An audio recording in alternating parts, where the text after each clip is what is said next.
Hi everybody and welcome back to Beauty and Jams. Today's topic is weight loss and specifically what I have done to lose weight. This video is coming more out of necessity for myself because I'm finding that I'm repeating myself a lot, or people are just asking me, what have I done to lose weight? I think most people really want to know that there is a magic pill that I was taking, but there's not. If you're watching this, you have struggled with your weight at some point and you know the yo-yoing. I have always struggled with my weight since the age of about 9 or 10 when I first became aware that my body was a little fluffier than other people's.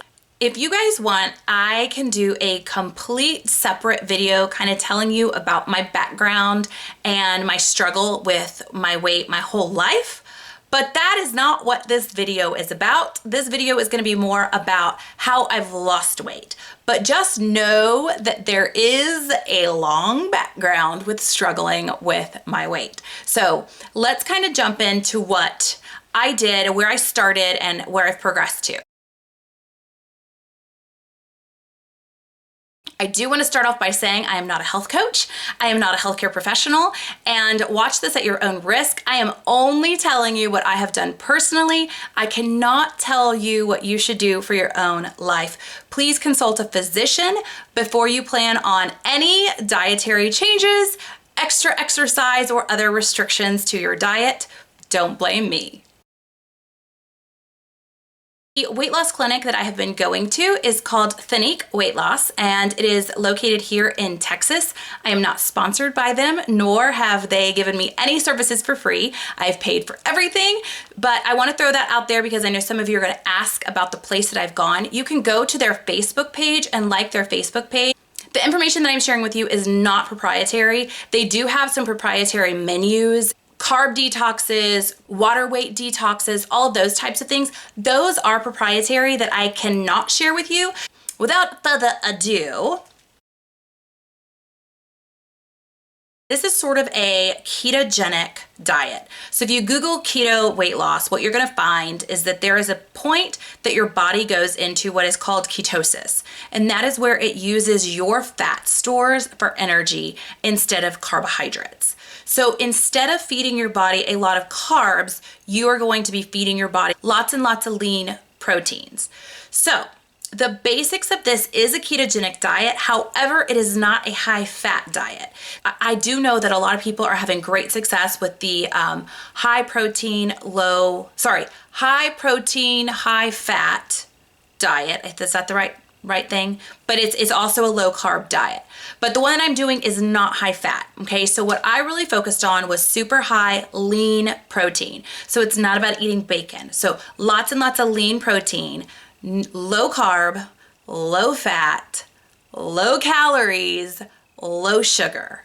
So all of those things are low. It's just very, very high protein.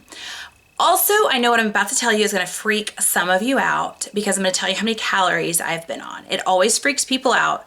But before I tell you how many calories I'm going to tell you about all the free foods that I eat that do not count in my calorie content.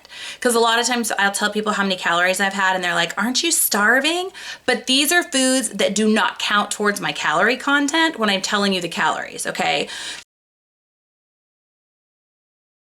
I actually can eat as many leafy greens, broccoli, celery, cucumbers, sugar-free jello popsicles, Parmesan, the sprinkled cheese with the green label. So Parmesan cheese, white mushrooms, dill pickles, green onions. Those are all free. So I can have as much of that as I want to. And that really helps fill you up. So like I might have an egg white omelet for dinner, but if I throw in spinach, mushrooms, all of that's free. So I can have a really, really hearty vegetarian omelet. And the only part that actually counts towards my calories are the egg whites. So keep that in mind when I tell you I'm on, wait for it, 800 calories. So 800 calories a day. But those free foods do not count into that calorie count.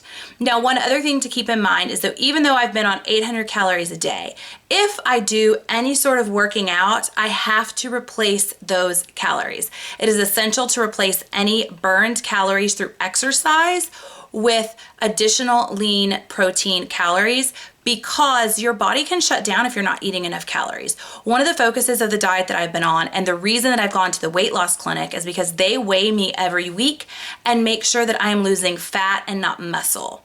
The only supplement that I have been taking are amino acids. You can find amino acids at lots of health food stores, at GNC, that sort of thing. And these are just things that your body produces naturally that's gonna help you make sure that you're not burning muscle, because that is what we do not want. We don't want you burning muscle. You want to be burning fat. So you have to be cognizant of that. Another thing that you also have to be aware of is your water intake. Water is really, really important. I was coached to drink a gallon of water per day, and in that gallon of water, that also needed to include at least 16 ounces of electrolytes. So that could be Propel Zero, Vitamin Water Zero, something like that. That is a 0 calorie, but it's an electrolyte, because you want to replenish your body of what you are peeing out. Because a gallon of water a day, the first week, I was like peeing all the time, which is really hard if you're a teacher. But your body actually gets used to drinking that much, and you get to where you crave your hydration. Okay, so let me tell you, the biggest thing that will help you is MyFitnessPal. It is an app that you can download for free. I only use the free version. I don't use the paid version, but MyFitnessPal has tons of foods in there, and you can log your foods. A lot of people say, I don't want to log my foods. If you don't want to log your foods, girl, I don't know what else to tell you. You have to know what you're putting in your body and keep track of it, because if you're not, you're lying to yourself. So that's just my 2 cents about that. You do need to log your foods. MyFitnessPal makes it super easy. I'm a lifetime Weight Watchers member, and you have to log your foods through Weight Watchers as well, but MyFitnessPal makes it so easy. You can even scan barcodes, and it puts in your information automatically. So I highly recommend MyFitnessPal. When you get MyFitnessPal, go to the home page, and on the lower right-hand corner, you're gonna see 3 little dots. Click on those 3 little dots. Once you've clicked on those 3 little dots in the right-hand corner, you're gonna scroll to where it says goals, and you're gonna click on goals. And then under goals, there's a bunch of different things, and you're gonna click on calorie and macronutrients. Your calories and macronutrients is where you set up how many calories you want per day, and then the breakdown of those calories. And that's where the difference of this particular diet comes in, is my macros. So I have my macros. Again, I'm not telling you what to do for yourself. My hair's all messed up. I have my macros set at 800 calories a day, keeping in mind that I get a lot of free foods that I do not put into MyFitnessPal. Okay, I have my calories set at 800. I have my carb content set at 25%. I have my fat content set at 20%. And I have my protein set at 55%. So remember, if you do work out, you need to replace whatever calories you're burning if you have yours set at 800. MyFitnessPal, I don't think will allow you to set it any lower than that. And I know that even on MyFitnessPal, if I try to exit out for the day and I have even at 800 calories, it tells me I haven't eaten enough. But I know that I have, because I know that I've eaten my free points, not my free points. I know that I've eaten actually more calories than that because I get free foods. Okay, frequently asked questions. People ask me all the time, aren't you starving? It's so weird because I'm not hungry. Like the first week that I started this, I did a 5-day carb and sugar detox. That was the hardest point. I think day 2 was probably the hardest for me because of my sugar cravings. The hunger issue is pretty much gone after the first couple days, at least it was for me.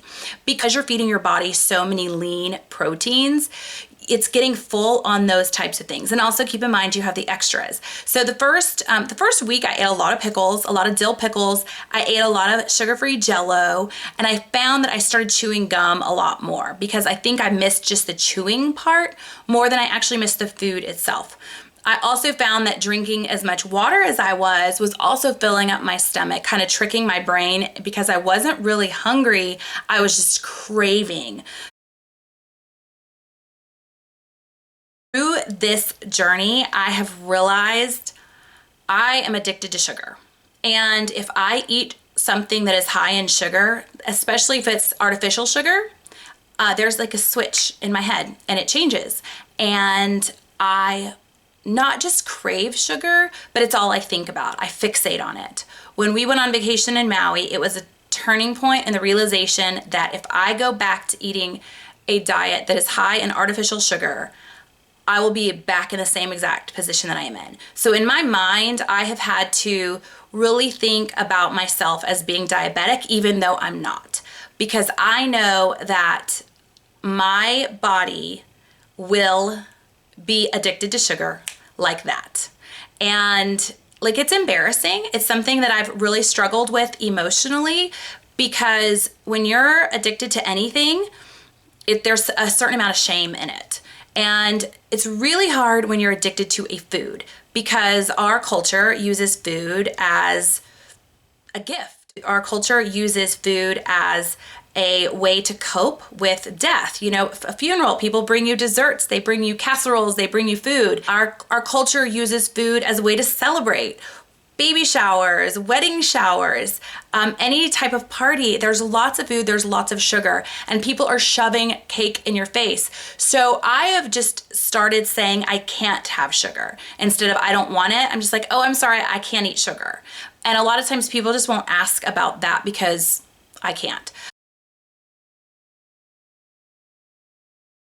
One of the cool things about this lifestyle is that you really can find a lot of replaceable foods for things that you like, so that you're not missing out on things. So I have found that there are certain brands of ice cream that are high protein, low carb. I have found chips that are high protein chips. When you find that you are actually eating a true serving size of something instead of the whole bag or the whole bowl or the entire container of ice cream in one sitting, you really find that money, dollar for dollar, it's really not any more expensive than your junk food sort of way of life. I also find that we're not stopping to buy sodas. We don't get fast food like we used to. So even though our grocery bill has been higher, our actual like food bill is probably about the same. Well, first of all, my husband did this with me. Now, with my children, the only real difference is that we would just add a carb for them. Like maybe we might have baked turkey, baked broccoli and cauliflower, and then we would add a side of mashed potatoes for them, or macaroni and cheese for them, or something else, so that they still have the carbs. We're not cutting carbs out of their diet. I have been allowed 4 servings of fruit a week and 4 servings of milk a week. It's amazing when you realize what a serving is, though, because it's not all that cheese. And that is different from the high-fat keto diet. So keep that in mind if this is something you're exploring. My husband lost over 70 pounds. So I have lost over 40 pounds. And actually, I've really plateaued quite a bit. Probably in the last 2-3 months, I've only lost like 4 pounds. So I've really been able to maintain it so far, but I'm not in the maintenance phase yet. And to be honest, that's the part that scares me, because I am a professional weight loser and weight gainer. And I am not a professional weight maintainer. I know how to lose, I know how to gain, but I've never clearly been able to maintain. So honestly, that's the part that scares me the most about this whole journey. I know that it's a lifestyle change and not just a change just to lose weight for a short amount of time. If you are interested and you have questions, I will film a follow-up video answering your questions. Please post all of your questions in the actual YouTube comments. If you're watching this through Facebook or someone has shared this with you from their Facebook page, make sure you go actually to YouTube and post your questions in the comments right down below in the YouTube comments. That way I will see them, I will put everything together, and then I can do a follow-up video answering all of your questions. If you have not subscribed to my channel, please do so and make sure you give me a thumbs up, and I look forward to seeing you in an upcoming video. Bye guys.